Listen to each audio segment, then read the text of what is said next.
Are you ready for this? I'm not super ready. Mental in my head, I know what I want to say, but the technical side of this, well, I kind of didn't set this up. I just woke up and then straight to the gym. Stay there for a little bit too long. Some protein and cranberries. I haven't eaten breakfast yet, so actually was skipping on my tea on the live evaluation. That doesn't feel right. It really doesn't. Maybe I'll have to pause midway to grab some tea. Cheers. Okay. I got my notes. What points I want to strike on to not miss out on any important insights and reflection from the week. Because what we're going to do right now is to go through the challenges I've had in the week, the main conclusions, insights that I've gained as a result of having these experiences. First off, maybe just to remind you guys what the heck I'm doing here and why. I'm having this Christmas calendar each day for this December up till Christmas Eve, 24th, that is. I have been doing and I am doing small little daily challenges to prove to myself that I don't care what people think of me, and like what I'm starting to realize, that people really don't care what I do. Maybe they're curious, maybe they'll have some thoughts for a few brief seconds, but then life goes on for them and for me. So like what I'm doing here is to create this bank of reference cases where I prove to myself that, hey, I can do like whatever and it really isn't affecting me, because the way we live our lives is that we let other people's opinions, or what we think other people's opinions are about us, we let that dictate how we live our lives. And it's just paralyzing, it's just hindering us from doing what we really want to do, what we really ought to do. Because I mean, we have a responsibility to just live the potential, and that may sound cliche, but hey, if that makes my life so much better, because that's what I'm starting to realize, when I really live the life I want to live, I'm just freaking alive. I'm enjoying life to a whole nother level, and I can accomplish so much more. And when I accomplish things, I can contribute more, I can give more to the world, and it's just so much more fun. You feel alive, and that's the kind of life I want to live. That's how I want to take advantage of what I've got here, what is served to me. I got this great opportunity to just have an awesome life. Why the heck should I waste that away? So cheers to that, and let's get started.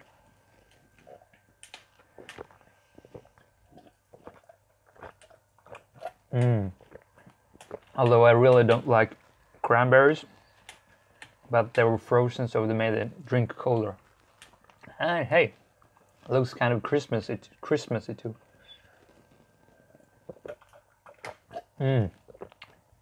Tasty. So let's get into it. I have been active this week. I've done 6 challenges since last live evaluation. First, let's just give you the grand scope. The first challenge was my crush. Then I did the sing-along, the Tinder date, the hundreds hellos. Then it was the train ride, and lastly yesterday it was pushing it. And now I'm gonna go through those challenges and just briefly hit on the main learnings, because I did gain some deep insights which I think can bring some value to you. At least it has brought value to me, so hey, I got this live session, what else am I gonna do? Sorry for that, I just need some kind of nutrition in my body after that hard workout. So first off, we had the My Crush, and that was kind of a random coincidence, but it was really, really nice. You see, got a grocery store down here, and 7 months ago, I was flirting with this cashier. She was super nice and all, and I was about to ask her out that time 7 months ago, but she just quit when I was done paying and realized that, hey, I should ask her out. This was actually a video I did 7 months ago, but she quit and just like walked away. She said goodbye to me, and I tried to catch up with her because I need to ask her out. But then, yeah, life happened and I didn't see her for 7 months. I went back to the store because it's a regular store I go to often. She wasn't there. Couldn't see her. Every time, checked for her. Probably checked for her like 100 times. Not exaggerating. Perhaps a little bit. 50 times at least. But so Saturday, I think it was, I was walking into the store and I see her standing there. It's like, ah! That moment, that moment. She was there and I just realized, hey, there's nothing stopping me right now. I just have to do this. I have to approach her. I have to speak to her. And she was actually serving this fresh meat dish. I had to wait for 10 minutes actually. And she saw me there, but she didn't know who I was. But anyways, I talked to her. I asked her out. She had a boyfriend like everybody else in this town. But it was a nice conversation. And I just had another reference case that, hey, I can talk to people I don't know. I can ask them vulnerable questions. It doesn't kill me. It just creates a nice moment, and I can be comfortable in that. I have done it so many times, so it's just an expression of who I am these days. It comes naturally for me. Okay, of course I have to push myself. It was a bit uncomfortable, but I did it. And what I my main takeaway from this experience is that this one came with such ease because I had this build-up. I had been waiting for this moment for 7 months, and it's like now when I saw her, it was no doubt that I was gonna do it. As I said, it felt awkward, but it just was so obvious to me, and that was due to the fact that I had such much motivation behind me. Not only because I really wanted to, because she seemed like an awesome girl, but also because I had put out this to the world. I had speak and I had shared my goals with you guys for one. I have said so many times in my videos, yeah, she wasn't here now, I'm gonna keep looking for this girl. And that's part of my values and beliefs that guides me, that pushes me to do the things I want to do. The integrity part here. I had said something, and if I had said something and then not doing it, then I'm not being true to myself. I'm breaching that integrity promise to myself, and that's just something that devalues my whole belief system. And if I don't do what I say I'm gonna do, then that can come true for everything in life. I break my self-trust, and that's such an important thing. If you can't trust yourself, then you have nothing. And of course you can change it, you can gradually build this up, but if you start to go easy on yourself, on your promises, then it all starts to fall down. It falls apart. If you do this in one area, it will spread. Like right now, I'm having an issue with this in my food area. I have a very special relationship to food, and kind of having a eating disorder to some extent. But right now, it's like I'm breaching my promise to myself. Okay, like I'm not gonna eat now. But for the last 2 weeks, I've like been eating constantly throughout the days, all days, and it's something I need to address. But that's a breach to myself, and I can feel how that goes. It affects my other areas, because if I don't trust myself in this area, then I don't need to trust myself in this area. It's like easier to breach your promises if you've done it before. So that's why it's so important to keep that integrity part holy, to not break your promises to yourself. And like, again, the main takeaway from that My Crush episode was that when you do work, when you have the motivation, true motivation behind you, like the integrity part, you do that because you said you're gonna do it, and also the push from you guys. I'm telling you guys I'm gonna do what I think is awkward and stuff like that. It just came with such ease to do that challenge, and it just proves that putting out goals and voicing them out loud, that has such a tremendous power. But it should come from yourself, that you want to be true to yourself, and not only that, yeah, I'm responsible to these other people, because then again, it's like the external world that is dictating your actions. It really should come from within, what you believe you should do, and then you really should do it. Okay, don't want to go too lengthy on each episode, so let's move on. The next little video, first we need to share it.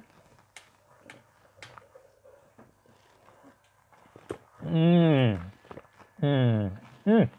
that got me thinking. Before moving into the next episode, I have to tell you, number 3 actually was the Tinder date.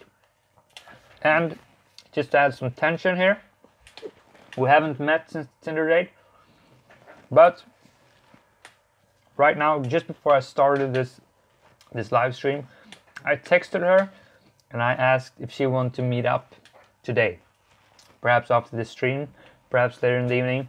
But I texted her and I wrote, "Hey Anne-Sophie, what's up? You want to meet up today?"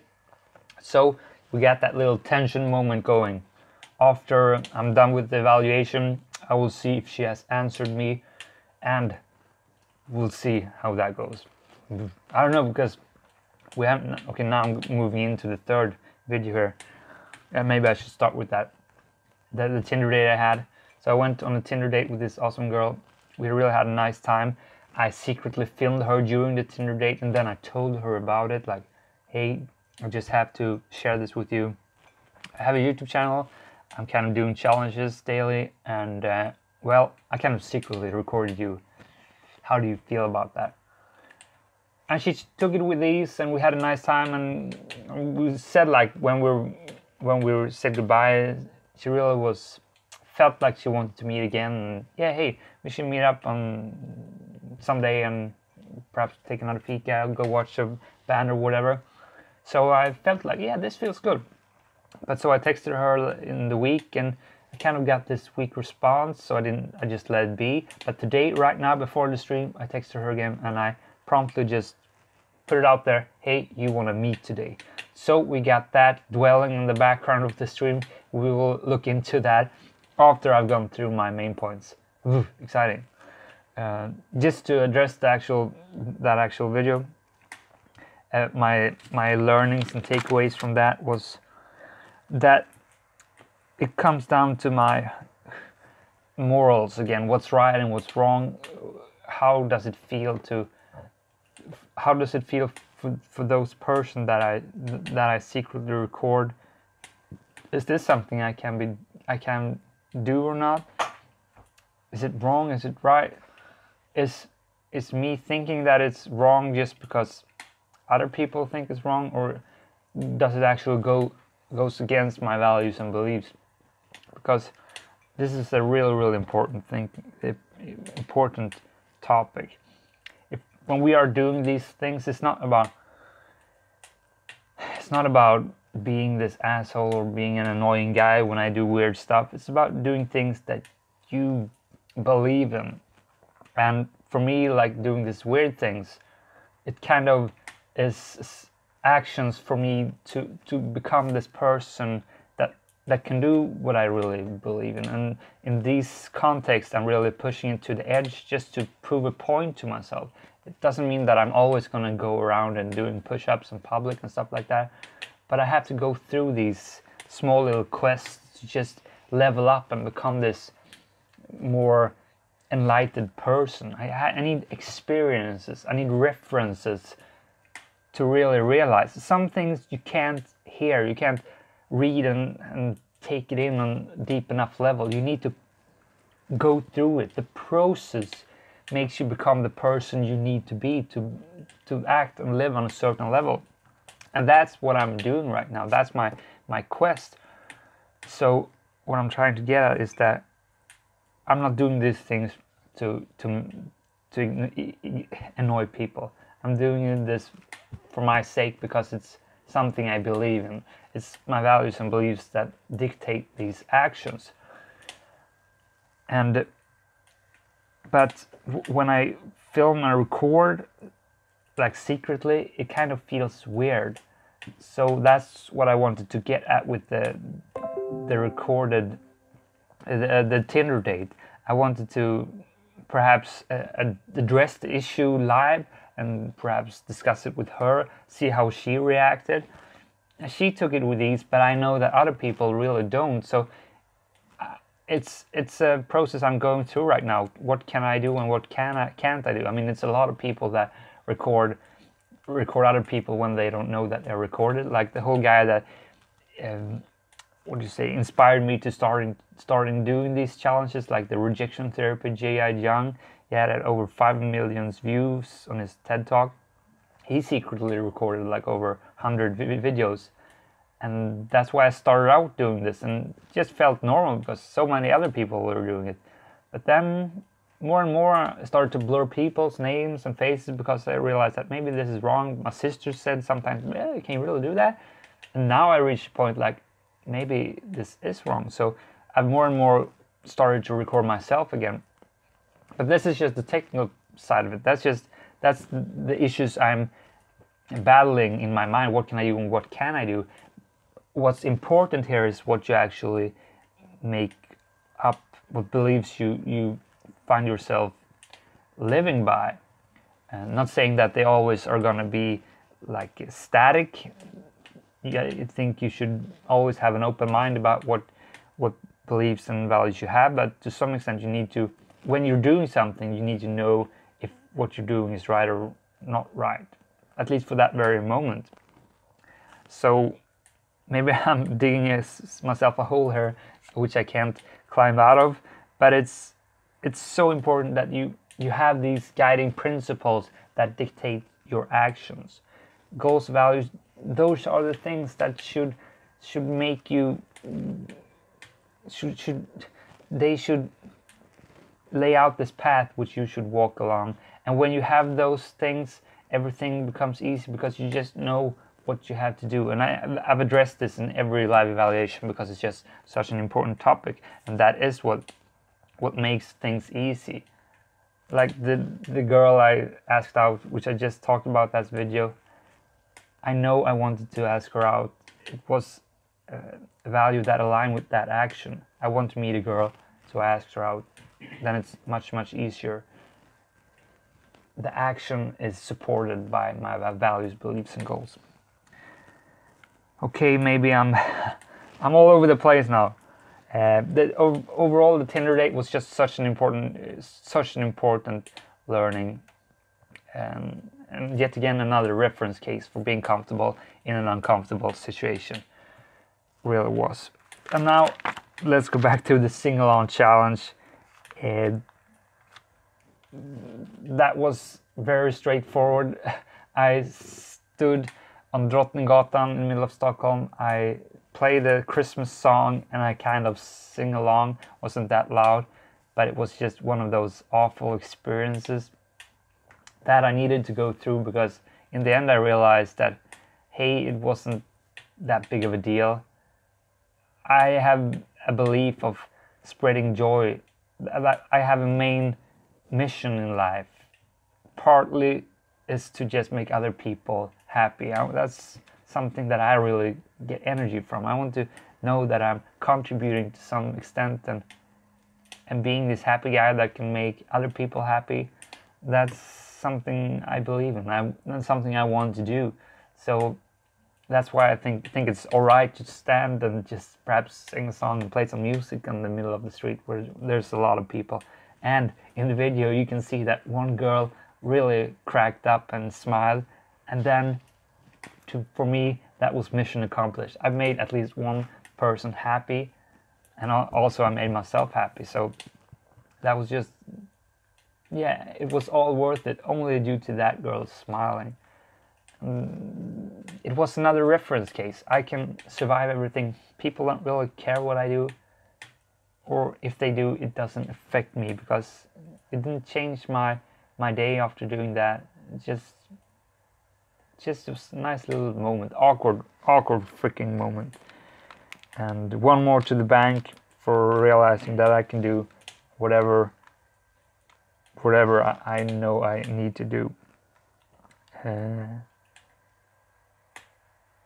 Just seeing if I had some notes. Yeah, spreading joy. Amen. And some just a quick point on a topic that really isn't directly concerned to the videos, but indirectly, because as I've been speaking about these two areas of the people you meet on the street, in your everyday life, like on your commute, the people you really don't know but you have these small interactions with, those kind of people are really important. At least if you look at the research for how your social life affects your lifespan, and that is an important thing, because these research shows that if you're isolated and don't meet people, you will die like 45% earlier than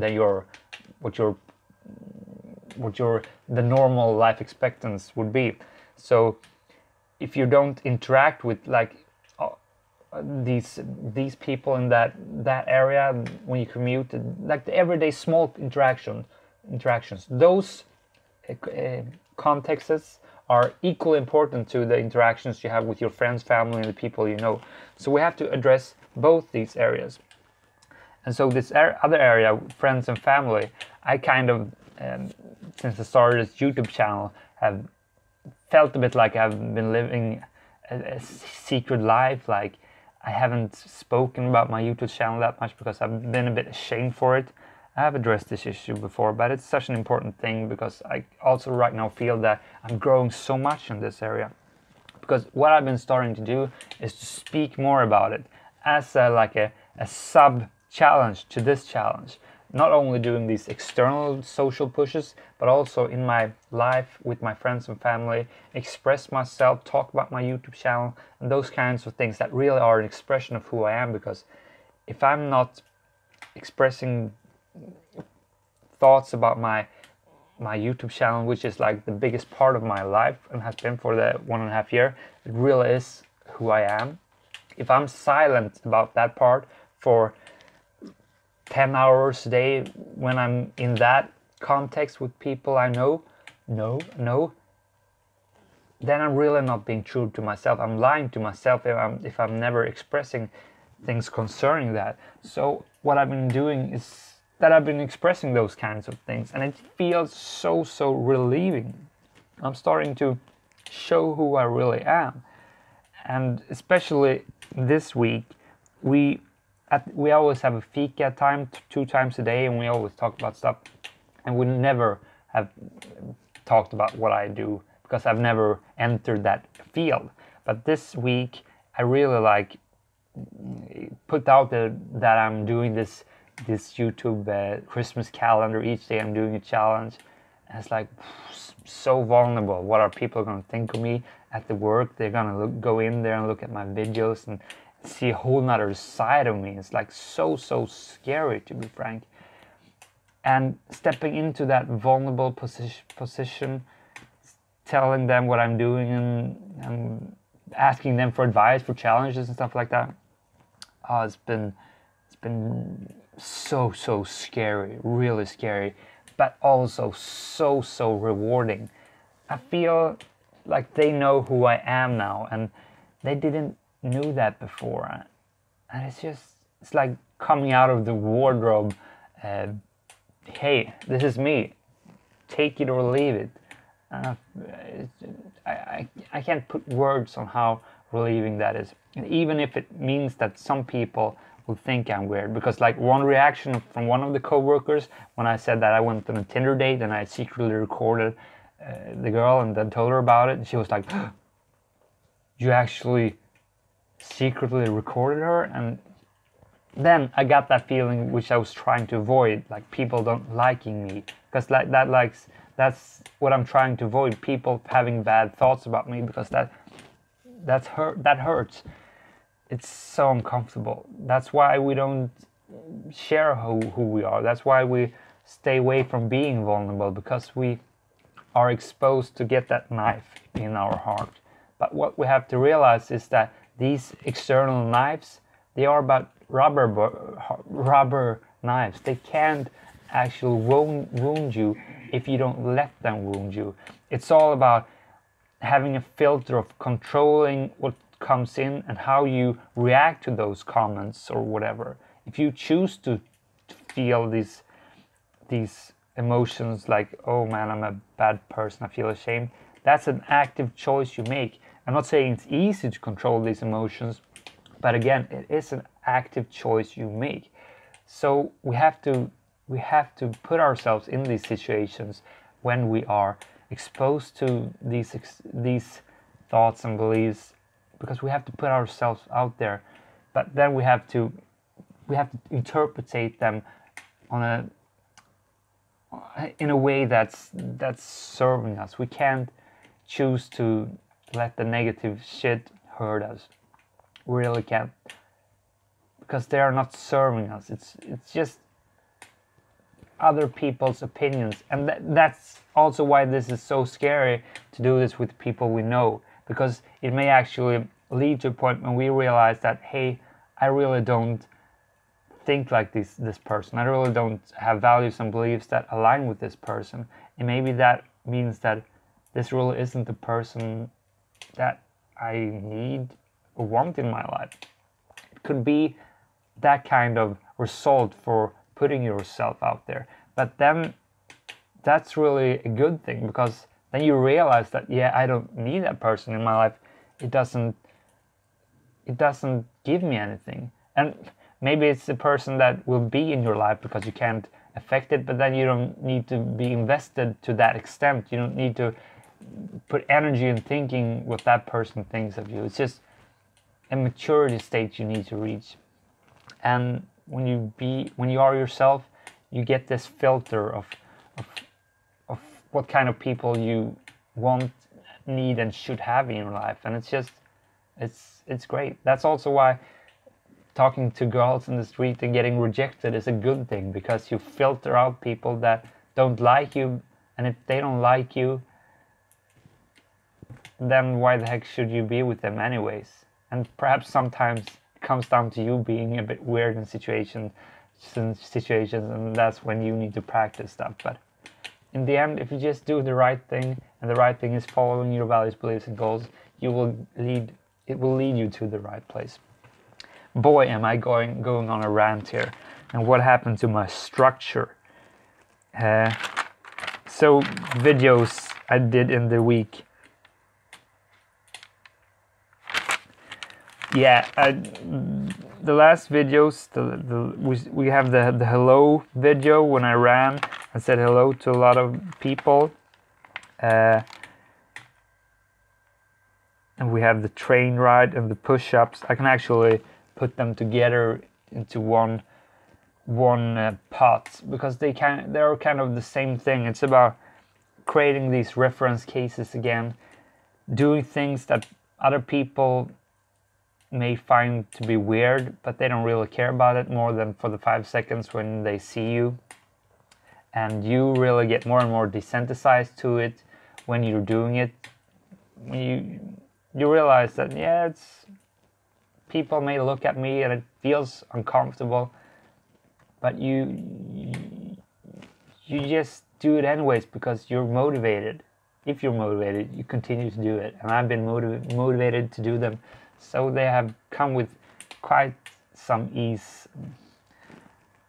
Yeah, that's not totally true, because it has been really uncomfortable. And sometimes I really didn't get that much more used to it, but a little bit. At least in the end, I always survived, and I always had a smile on my face, and that's a proof I can do whatever. However, I have one takeaway from the push-up thing, the power of momentum. When you start doing something, then it's just so much easier once you launched pushed that ignition button, because I only intended to do like one session of 50 push-ups at the train station, the first thing I did. But then as I did that and I had the like summarizing talk, I realized that, hey, maybe I can do it once more. And then I did that, I did the same thing, I had the finalizing talk, but then I realized, hey, maybe I can do it once more. And I did that 5 times, just because I had the momentum and it started to be okay. I started to embrace it. I started to see the fun in it. Like, yeah, it's kind of fun. So the power of getting started, it's incredible. That small thing of just doing one little thing, it can just start off that trajectory of taking you so far. That's why the power in small daily habits is so incredible. If you look at my workout routine, for instance, I bike or I run to work every day, or parts of the distance, so it ends up being like 10 kilometers a day at least, or some workout in the gym. But that wasn't always the case. It started out with me like, okay, I'm only gonna run to the next bus stop. That's like 500 meters. So I started with that. It's like 500 meters, that's okay.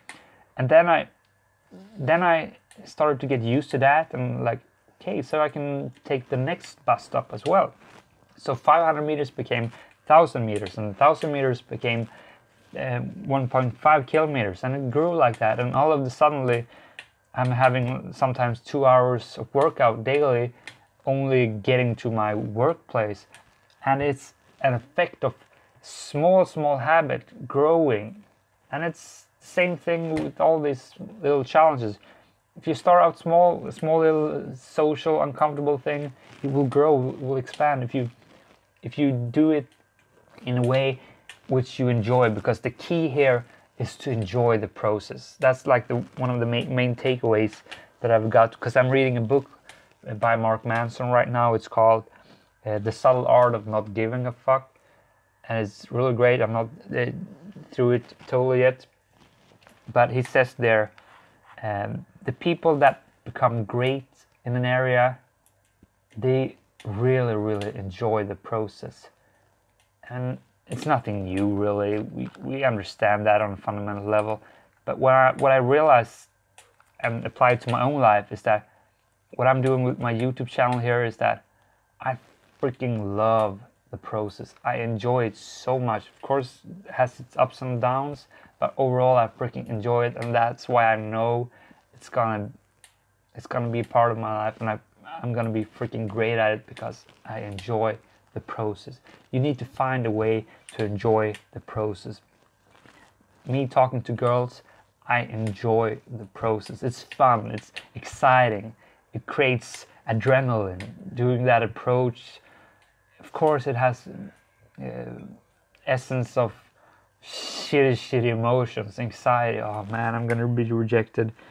But the more I do it, the more fun it becomes, because I can just enter a state of being myself and playing with that self-amusement, interacting with random people. I just love it. Find a way to enjoy the process. And if you don't enjoy the process, then perhaps you shouldn't be doing it. Maybe you are in the wrong field. Maybe you are studying the wrong things. Maybe you are pursuing the wrong things. I don't know. But if you're not, to some extent, enjoying the majority of what actions that goal contains, then you're not going to succeed. And you shouldn't, because it's a tell sign for you to realize that, yeah, I'm not doing what I ought to be doing here.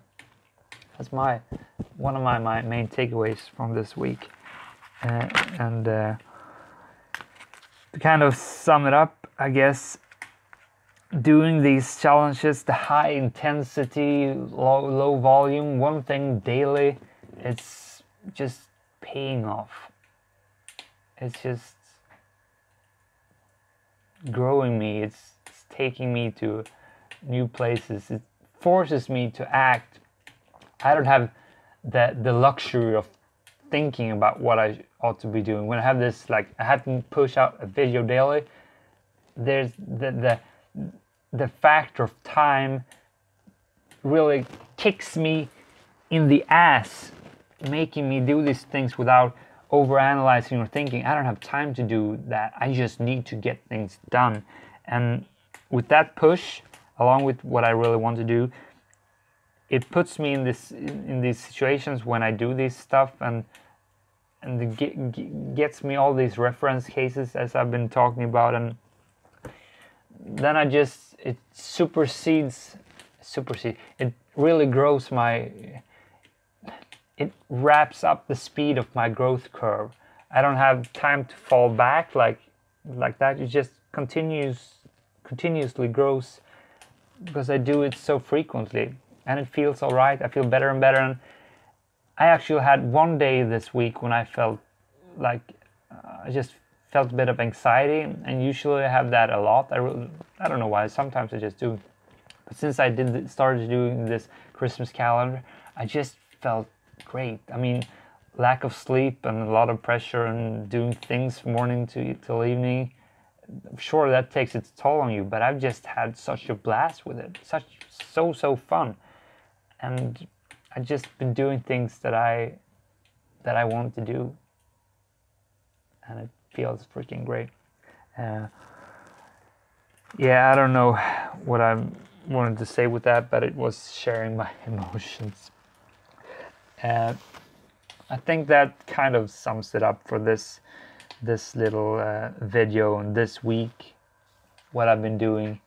It's been fun. It's really been fun, and we don't have that many days left. It's actually only 2 videos left of this little Christmas calendar. I'm not quite sure how I will work this out. Probably I need to focus being with my family when I'm going home to my family tomorrow. I don't want to make too much of a time spent on editing when I really have this rare time of spending time with my family. So I'm not sure how it will look like yet, but 2 more episodes will be coming out, one tomorrow and one on Christmas, the 24th of December. That I promise you. I do.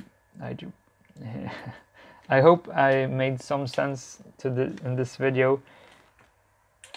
I, for sure, at least gained some reflections just speaking this out, and felt good. It felt good. I have some points I want to address from this book, the subtle art of not giving a fuck. I'm thinking that will perhaps be a part of like the last video, perhaps summing up a bit. I'm not sure yet. We'll just leave it to be for a moment, and we'll see.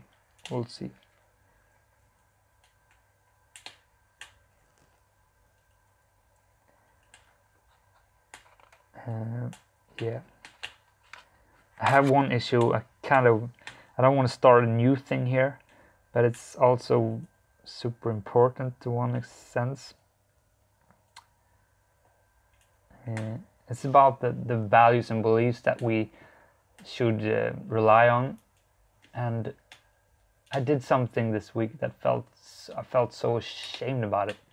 It was just a small thing. But it was much worse, much worse feeling than all the other stuff I've been doing. You see, when I do this, like the hello challenge, when I say hello to people I run past, or doing push-ups and breathing heavily on the train, I kind of enter this state of being in my own bubble. So it's not so much about interacting with other people. It's more like closing off the external world, being okay with these what I think other people think of me. That's one thing, but then when you really have it up in your face, that's a totally different thing. And that's like from the last week when I texted with this girl and she rejected me because I told her that I've been talking about her in my video, and she was like part of the challenge, and she like in the text rejected me, and like felt so really hurt. And maybe when I'm doing these other challenges when I'm sitting on the train breathing. Perhaps I get the same results of people thinking that, man, that guy is just a nutcase, he should not be living. But I'm not hearing that. That thing may only be going on in that person's head, so I can distance myself to it. It's easier. But when it's really thrown in your face, then it's so much harder, and that's something you also need to be comfortable with, taking it straight to your face. But so one of my small points here is that as long as you do things that aligns with your values and beliefs and goals, then it's easier to, even if it's in your face, it's easier to stand for it, because you just knew that you did the right thing. But when you're actually doing something that isn't the right thing, when you're doing something that is wrong, and then you're being questioned about it, then it really hurts. But that's also a good thing here. Then we also have the power of change built in this event. We have something that pushes us to change the value we believe, because it's not something we ought to be doing. It's kind of wrong. And this I kind of realized because I have this. I hate to buy plastic bags because it's like they like cost like a couple of, what do you say, a third of a dollar, kind of more or less. And so I always have like a textile bag or my own bag or my backpack when I go grocery shopping. I pack in them. But so yesterday I didn't bring any, and I thought that maybe I can fit it in my bag, but it probably won't fit. But so I didn't buy any plastic bag. And then I started to pack down my things, but it didn't fit. So it's like, oh, okay, I need to buy a bag, but I don't want to buy a bag. But so I asked the cashier, hey, I forgot to buy a bag. Is it okay if I take one? Because it was a line, and she like, yeah, you can buy one. It costs a third of a dollar. And I felt like so ashamed because I had assumed that I could take one just to skip the inconvenience of having to buy a bag for a couple of cents with my card and everything. But then I just blushed, and I just felt so ashamed, and like I'm doing something bad, I'm a bad person, oh, she thinks I'm stupid. And that was like the worst moment of the week. And that little action made me feel that way, and was way worse than all my other things I've been doing. And I've been doing some crazy shit. So just having that realization that I really, really can't do things that doesn't align with my values and beliefs and goals. That I really can't, because it hurts me. It hurts my self-respect and this feeling of shame within. And it's not how I want to live. But so that's the power in being confronted with beliefs and values that you don't believe in. And this is also something we use this method to protect ourselves. We don't put our beliefs to the test, because then we don't have to face the reality. This is actually from the book The Subtle Art of Not Giving a Fuck. The guy Mark Manson is calling it the Manson Law. Let me see if I can quote him on this. What was it?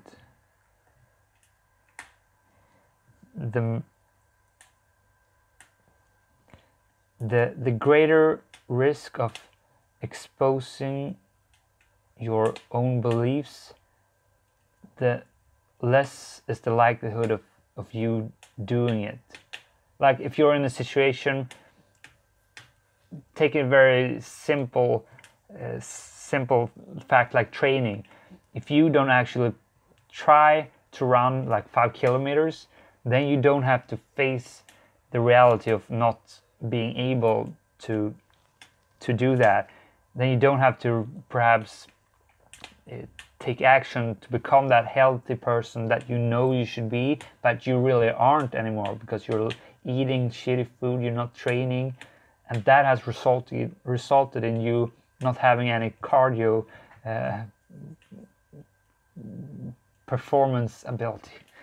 You're not able to do that. But since you're not actually addressing it, since you're not actually being aware in this area, you're not facing your reality. So he's arguing that by not asking your boss for a promotion, you're not actually putting yourself to the test if you're actually worth that promotion. You can instead just blame it on the system or whatever, like, yeah, they don't appreciate or see my values or my capabilities.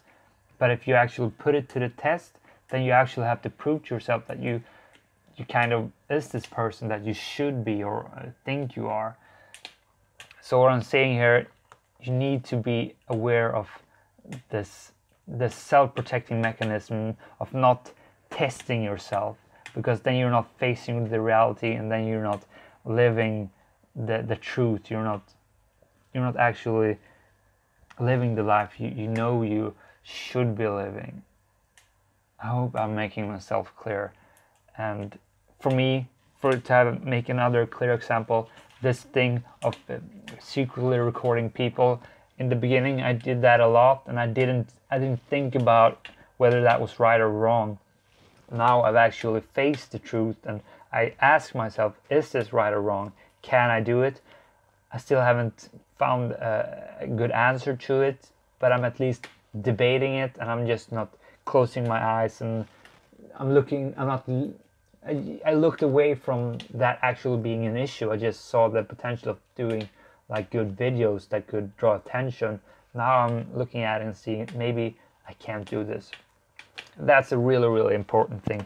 And again, it comes down to getting clarity on your values and beliefs and goals, and that you need to be able to make things happen in the way that takes you to where you want to go.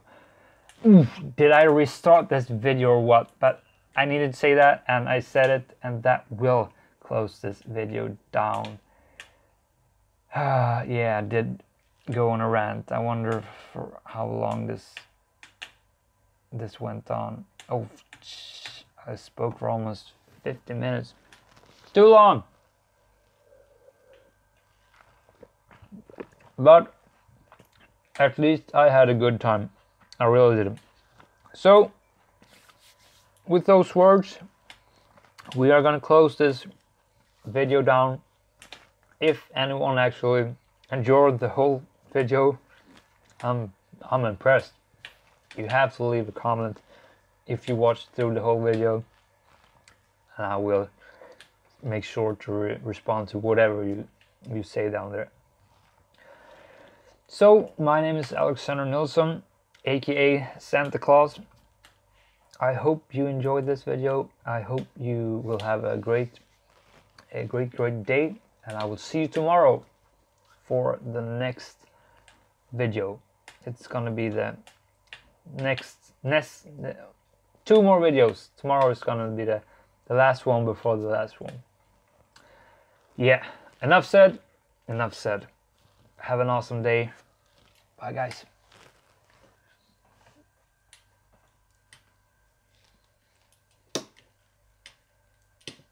Oh yeah, I have to see if she responded to my text. Hold on.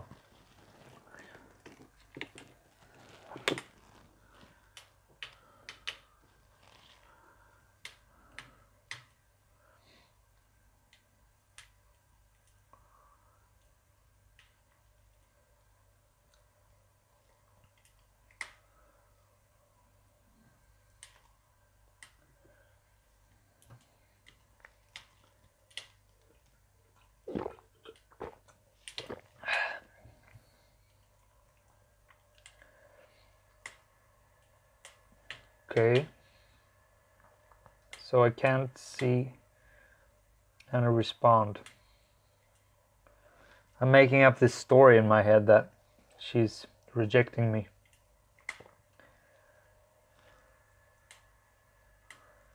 Nope, she has not responded.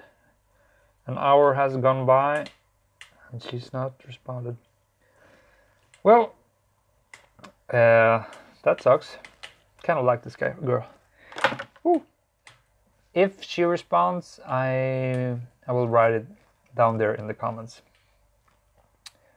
Oh, I'm upside down.